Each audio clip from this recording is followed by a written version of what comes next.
আমার ভাসুর মানে আমার স্বামীর বড় ভাই। আমার স্বামীকে কৌশলে বিদেশ পাঠিয়ে দেয়। আর আমার স্বামী তার বড় ভাইয়ের কথা কিছুতেই অমান্য করেনি। তাই সে বিদেশ চলে গেল। তারপর বাড়িতে আমি আর ভাসুর থাকি। একদিন রাতে ভাসুর বলল, আমার পায়ে খুব ব্যথা করছে, আমায় একটু মেসেজ করে দেবে। ভাসুরের এটা ছিল মিথ্যে অভিনয়। আমি ভাসুরের চিৎকার শুনে আমি তার পায়ে মেসেজ করতে গেলাম। তারপর ভাসুর দরজা লক করে দিল। তারপর আমার সাথে যা ঘটেছিল তা শুনলে তোমাদের মাথা গরম হয়ে যাবে। তাহলে গল্পটা বলি। আমি থাকায় স্বামী শাশুড়ি ভাসুরের সাথে থাকি। আমার স্বামী আর ভাসুর ব্যবসা করে। শাশুড়ি প্রায় অস্ট্রেলিয়ায় থাকতে জানুন আর বড় মেয়ের কাছে।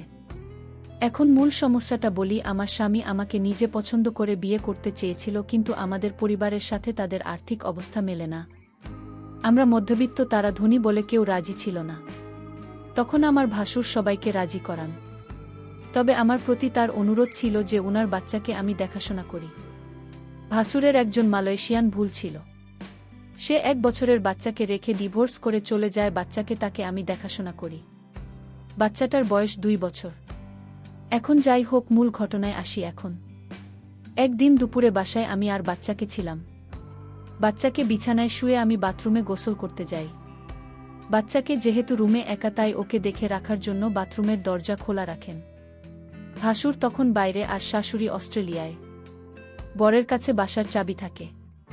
এ সময় দরজায় শব্দ পায় ভাবি বর এসেছে, কারণ চাবিটা ওর কাছেই ছিল।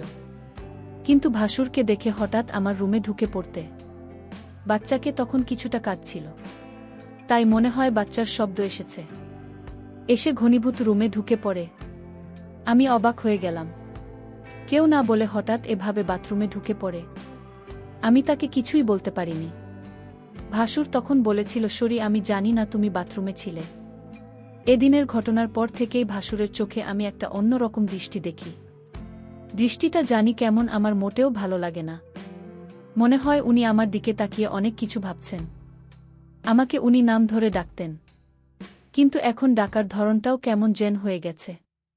এই ঘটনার পর থেকে প্রায় প্রতিদিনই দুপুরে উনি বাসায় চলে আসেন, অথচ আগে প্রয়োজন ছাড়া কখনো আসতেন না। এই সময় আমার বর থাকে প্রতিষ্ঠানের অফিসে। অফিসে কাজ না থাকলেও বরকে কোনো একটা কাজে লাগিয়ে উনি বাসায় থাকেন। শুধু বাসায় থাকলে সমস্যা ছিল না, কিন্তু বাচ্চার কাছে থাকার অজুহাতে উনি আমার ঘরে পড়ে থাকেন আর অদ্ভুতভাবে তাকান। বাচ্চার জন্য আমিও বেশি দূরে সরতে পারি না।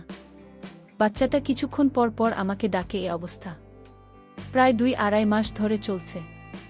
হঠাৎ আমার ভাসুর বলল, আমার স্বামীকে বিদেশ পাঠাবে, ভালো একটা বিষ আছে, তাই বেতনও অনেক ভালো, আর তাই আমার স্বামীও না করেনি। উনি মনে হয় আমার কাছে কিছু একটা চাচ্ছেন। না হলে আমার স্বামীকে বিদেশ পাঠানো কেন? তবে তার চাওয়াটা যে কি সেটা আমি বুঝতে পারছি না। আবার ভাবি আমার ধারণা ভুল, কারণ উনি খুবই ভালো একজন মানুষ, খুব খেয়াল রাখেন আমাদের। তাই দ্বিধাটা রয়ে গেছে।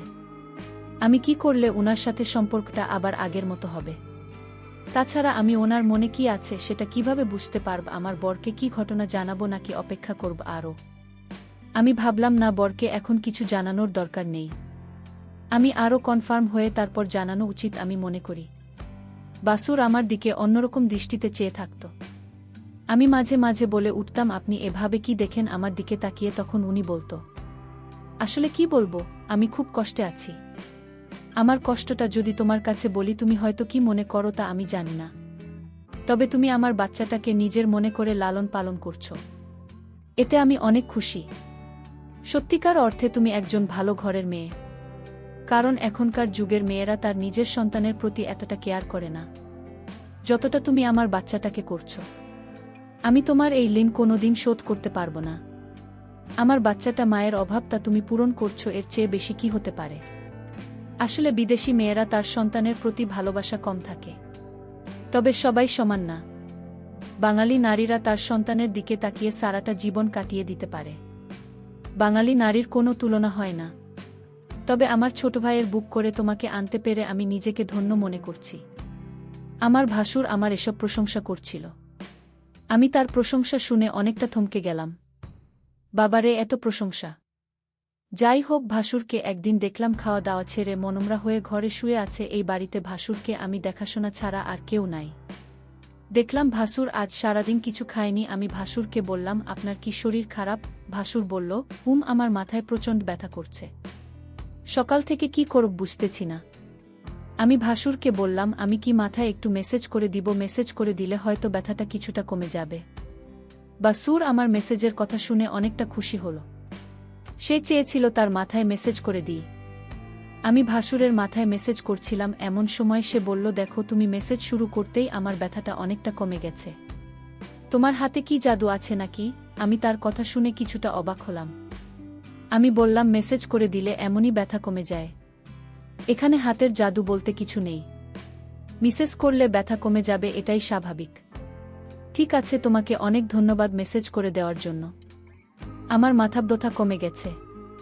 কিন্তু ভাসুরের মাথাব্যথা ছিল না। মাথা ব্যথার অভিনয় করেছিল আমার সাথে। আমি এটা বুঝতে পারি। আমি যখন তার রুম থেকে বের হই তখন সে একা একা বলছিল। আমি ধীরে ধীরে আমার প্রতি ভালো মন মানসিকতা তৈরি করছি, সেটা আমি বুঝতে পারলাম। ভাসুর কেন আমার সাথে এমন মিথ্যা নাটক করেছিল, তার উদ্দেশ্যটা কি ছিল তা আমার জানা খুব জরুরি ছিল। আমি বাড়িতে আছি, ভাসুরের সন্তান আর আমার ভাসুর। এরপর দিন আবার সেই অভিনয় শুরু করল। সে আস্তে করে চিৎকার করছে আর বলতে লাগলো, আমার মাথা ব্যথা করছে। এখন কি করব? আমি তখন ভাসুরকে বললাম, ডাক্তারের কাছে যান, তাহলে সব ঠিক হয়ে যাবে। রোগ নিয়ে ঘরে বসে থাকলে কি আর চলবে? ভালো হবে। ভাসুর আমার কথা শুনে দেখলাম তার মুখটা অন্ধকার হয়ে গেল। আসলে কি তার মাথা ব্যথা করছে নাকি এসব অভিনয়? আমি তার হাবভাব কিছুই বুঝতেছি না। আমি ভাসুরকে বললাম, চলুন আজ আপনাকে ডাক্তারের কাছে নিয়ে যাই। ভাসুর বলল, তুমি একটু মেসেজ করে দিলেই তো মাথাব্যথা কমে যায়। তাহলে শুধু শুধু কষ্ট করে কেন ডাক্তারের কাছে যাওয়া লাগবে কেন? আমি ভাসুরের কথা শুনে কিছুটা অবাক হলাম। সে চায় আমি তার মাথায় মেসেজ করে দিই। আসলে সে কি চায় সেটা আমার জানতে হবে। ভাসুরের এমন অভিনয় আমার কাছে ভালো মনে হচ্ছে না। এর মধ্যে আমার বর আমার কাছে ফোন করল। আমাকে জিজ্ঞেস করল, কেমন আছ সালমা? আমি বলেছিলাম, তুমি খুব শীঘ্রই বাড়িতে আসলে অনেক ভালো হতো। এতদিন বিদেশ থাকার দরকার নাই, তুমি যত দ্রুত সম্ভব চলে আসো। আমার স্ত্রীর এমন কথা শুনে আমি কিছুটা থমকে যাই। আমার স্ত্রী তো কোনোদিন এমন কথা বলেনি। আজ সে এমনভাবে বলছে আমি যেন আজই দেশে চলে আসি। আমি সালমাকে জিজ্ঞেস করলাম, তোমার কোনো অসুবিধা হচ্ছে? সালমা বলল, না, তেমন কোনো সমস্যা হচ্ছে না। বর ভাই জান তোমার খোঁজ খবর রাখে তো? আমি বললাম, ভালোই খোঁজ খবর রাখে। ঠিক আছে, এখন রাখি, পরে কথা হবে। ভাসুর আড়ালে থেকে আমার সমস্ত কথাগুলো শুনছিল।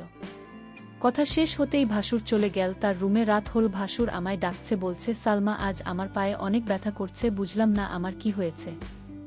দিন দিন রোগ বেড়ে চলেছে। তুমি কিছু মনে না করলে আমার পায়ে একটু মেসেজ করে দাও। সে ব্যথায় চিৎকার করছে আর বলছে আমার পায়ে অনেক ব্যথা করছে।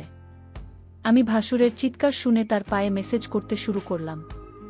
ভাসুর তখন ঘুমিয়ে পড়ল। ভাসুর ঘুমিয়ে রইল আর আমি তার পায়ে মালিশ করে দিচ্ছিলাম। কিন্তু ওইদিকে বাচ্চাটা কাঁদছিল। আমি ভাসুরকে বললাম, আপনি ঘুমিয়ে পড়েছেন? বাচ্চাটা কাঁদছে, আমি চলে যাই। তখন ভাসুর বলল, ঠিক আছে, বাচ্চাটাকে ঘুম পাড়িয়ে আবার এসো। ভাসুর আমার সাথে এমন করছে মনে হচ্ছে আমি এ বাড়ির চাকরানির। সারাক্ষণ তার সে বলতো আমার করতে হয়। আমি তো এই পরিবারের সমস্ত কাজ করতে করতে আমি অনেক ক্লান্ত। কিন্তু আমার কষ্ট কি আর কেউ বোঝে? পরের দিন আমি বলেছিলাম ভাসুরকে, আপনার মাথায় ব্যথা, পায়ে ব্যথা, আর চলুন আপনার চিকিৎসা করাব। আজ আমি আপনাকে ডাক্তারের কাছে নিয়ে যাব। আপনি না যেতে চাইলে আপনাকে জোর করে নিয়ে যাব। ভাসুর মনে হচ্ছে গলা শুকিয়ে গেল, কারণ ডাক্তারের কাছে গেলে হয়তো সত্যটা পাশ হয়ে যাবে। তার কোনো রোগ ধরা পড়বে না। তখন হয়তো আমার চোখে সে দোষী হয়ে যাবে। এটা ভেবেই ভাসুর ডাক্তারের কাছে যেতে চাইত না। আমি সেটা ভালো করে বুঝতে পারতাম। আর তাই ভাসুরকে আজ আমি বললাম, আপনি যদি আজ ডাক্তারের কাছে না যান তাহলে আপনি বাড়িতে একা একা থাকতে হবে। আমি চলে যাব এই বাড়ি থেকে। আমার স্বামী ফিরে আসলে আবার এই বাড়িতে ফিরব। তার আগে না। ভাসুর আমার কথা শুনে থমকে গেল। তাহলে সালমা আমার মনের কথা কি বুঝে গেল নাকি? আমি বললাম, ঠিক আছে সালমা, চল আজ আমি ডাক্তারের কাছে যাব। তুমি যখন চাইছো আমি কি আর না করতে পারি? এখানে তো আমার কোনো উপকার হবে না। আপনার রোগ ভাল হবে, আপনার ভালোর জন্যই তো ডাক্তারের কাছে নিয়ে যাওয়া ভাসুরের মতো ভাল ছিল না। এটা আমি শিওর হলাম তার কথায়। যাই হোক, ডাক্তারের কাছে গেলাম। ডাক্তার তার সমস্ত শরীর পরীক্ষা করল। পরীক্ষার রিপোর্টের জন্য অপেক্ষা করতে লাগলাম। ভাসুর আজ অবশ্যই আমার কাছে ধরা পড়বে। ভাসুরের মুখখান দেখলাম শুকিয়ে গেছে। প্রায় 4 ঘন্টা পর রিপোর্ট আসলো। ডাক্তার রিপোর্ট দেখে বলল, আপনার কোনো সমস্যা নাই, আপনি তো ভালো আছেন, আপনার সমস্ত রিপোর্ট ভালো। ডাক্তারের কথা শুনে ভাসুর অনেকটা লজ্জিত হল। আমি ভাসুরকে নিয়ে বাড়িতে ফিরলাম। আমি ভাসুরকে জিজ্ঞেস করলাম, আপনার কোনো রোগ নেই, আপনি রোগের ভান করে কেন আমাকে কষ্ট দিলেন? আপনার উদ্দেশ্যটা কি বলবেন? ভাসুর বলল, আরে অনেক সময় রিপোর্টের সমস্যা ধরা পড়ে না, কিন্তু সালামা বিশ্বাস করো আমার সত্যি পায়ে এবং মাথা ব্যথা করছিল। পরের দিন রাতে ভাসুর আবার চিৎকার শুরু করল, বলতে লাগল, ব্যথায় মরে গেলাম, আমার খুব পায়ে ব্যথা করছে। শুনছো সালমা, তুমি আমার পায়ে একটু মেসেজ করে দাও। আমি তার চিৎকার শুনে কি আর করবা, মেসেজ করতে গেলাম, তার পায়ে মেসেজ করে দিলাম। ভাসুর তখন ঘুমের ভান করে শুয়েছিল। সালমা তার পায়ে ম্যাসাজ করে দিচ্ছিল। ভাসুর বলল, ঠিক আছে, আমার ব্যথা একদম নিরাময় হয়ে গেছে, এখন তুমি যাও, ঘরে গিয়ে ঘুমিয়ে পড়। কিন্তু সালমা দেখিয়ে আমার কথা কিছু শুনেছেন না। সে আমার পায়ে ধরে ঘুমিয়ে গেছে। মনে হচ্ছে সে অনেক ক্লান্ত হয়ে গেছে। আমি বিছানা থেকে উঠে বললাম, তুমি এখানে কিভাবে এলে, আর আমার রুমে কেন? এখানে তুমি কি করছো? ভাসুরের এসব কথা শুনে আমার মনে হলো, বাহ, আপনি তো ভালোই বলছেন। ভাসুর বলল, যাও তোমার রুমে গিয়ে ঘুমাও। ভাসুরের আজকে বিষয়টা আমি কিছুই বুঝতে পারছিলাম না। রাত শেষে সকাল যখন এল, একজন লোক ডাকতে লাগল, সালমা ম্যাডাম বাড়িতে আছেন? আমি বললাম, আমি সালমা, বলুন কি বলবেন। লোকটি আমার হাতে একটি কাগজ দিয়ে বলল, এটা আপনার স্বামী বাড়ি থেকে পাঠিয়েছে। আমি কান খুলে যা দেখলাম তা দেখে আমার মনে হচ্ছিল আকাশ বুঝি আমার মাথায় ভেঙে পড়ল। এটা ছিল ডিভোর্স লেটার। আমার স্বামী আমাকে বিদেশ থেকে ডিভোর্স দিয়ে দিয়েছে। আমার তো কোনো অপরাধ ছিল না, তাহলে কেন সে আমাকে ডিভোর্স দিল? আমি তো কিছুই বুঝতেছি না। আমি অনেকটা ভেঙে পড়তে লাগলাম, আমার মাথায় কোনো কাজ করছিল না, আমি এটা মেনে নিতে পারছি না। কোনো কারণ ছাড়াই আমাকে ডিভোর্স দিল আমার স্বামী, এটা আমি কিভাবে মেনে নেব? কিন্তু হঠাৎ আমার মধ্যে আমার স্বামী একটা ভিডিও সেন্ড করে পাঠাল। ভিডিওটা দেখে আমার মাথা ঘুরে গেল। ভিডিওটা তো আমি যখন ভাসুরের পায়ে ব্যথা ছিল তখন মেসেজ করেছিলাম সেই ভিডিও। আমি ভিডিওটা দেখে চমকে গেলাম। আমি ভাসুরের উপকার করলাম, আর ভাসুর কিনা আমার স্বামীকে ভুল ধারণা দিল কেন সে এটা করল। আমি ভাসুরের রুমে গিয়ে ভাসুরকে বললাম, আপনি কি মানুষ না অন্য কিছু? আপনি কিসের জন্য আমার সংসারটা ভেঙে দিলেন একটা মিথ্যা নাটক করে? আমার মতো সহজ সরল ছিল, আমি কিছুটা বুঝতে পারছিলাম, কিন্তু আমি তো আপনাকে বলিনি, কারণ আমি আপনাকে সম্মান করি তাই, আর আপনি সম্মানের এই প্রতিদান দিলেন। ভাসুর তখন 10 লক করে দিল। আমি বললাম, দরজা লক করলেন কেন? সে বলল, একটু পরে সবাই বুঝতে পারবে। ভাসুর তখন আমার পায়ে এসে পড়ল আর বলল, তুমি আমায় ক্ষমা করে দাও, আমি যা করেছি আমার সন্তানের জন্য করেছি। আমি চেয়েছি তুমি আমার সন্তানের জননী হও। আমার সন্তানকে তুমি যেভাবে লালন পালন করেছ এতে আমি অনেক খুশি। আমি চাই তুমি আমার হয়ে সারা জীবন থাকো। আর তাই তো আমি এটা করেছি, নিজের সন্তানের জন্য সকল বাবা মা সব কিছু করতে পারে। আমাকে তুমি ক্ষমা করে দিও।